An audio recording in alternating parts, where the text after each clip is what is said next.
Welcome back. One final point before we go tonight.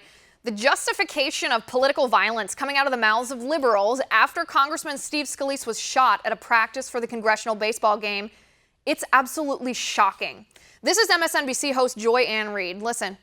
It's a delicate thing because, obviously everybody is wishing the congressman well and hoping that he recovers. But Steve Scalise has a history that we've all been forced to sort of ignore on race.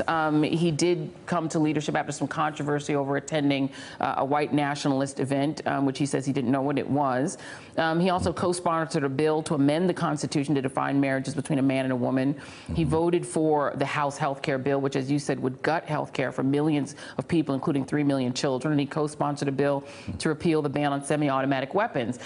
Because he is in jeopardy and everyone is pulling for him, are we required in a moral sense to put that aside at the moment?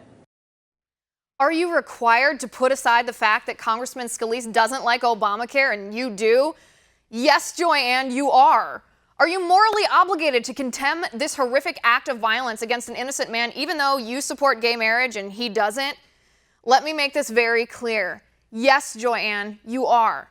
Or else you're simply encouraging this violence. What you're doing, Ms. Reid, is extremely dangerous. What happened to unity? What happened to extinguishing inflammatory rhetoric? Oh, wait, just a second. That's right. When it's inflammatory rhetoric from the left, you justify it. It's okay to punch a Republican if Antifa says Republicans are Nazis.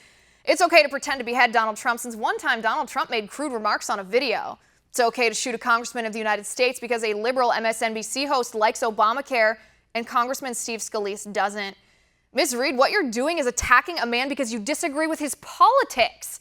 What you're doing is telling every lunatic and psychopath who happens to form a political opinion that if that political opinion doesn't align with a congressman, it's okay to open fire. He's evil anyway.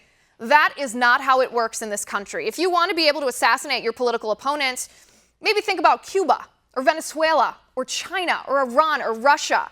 Here in the United States, we respect each other even when we disagree with each other. If you disagree with an elected official, you run against him. You don't shoot him. If you think his policies are wrong, you vote against him. You don't justify an attempt to assassinate him.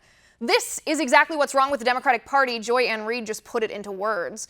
What's a shame, though, is Joy Ann has the platform to ask a really serious, really important question, and that is, should lawmakers in Washington, D.C. be allowed to bear arms to protect themselves? And should we abolish the gun-free zones that invite attacks like this? Well, of course we should. But Ms. Reid wasn't interested in answering that, huh? And that's my final point. You can reach me on Twitter at Liz_Wheeler. If you liked the show, please send me an email at oann.com/contact. In the meantime, catch us here tomorrow at 9 p.m. Eastern. And until then, have a good night.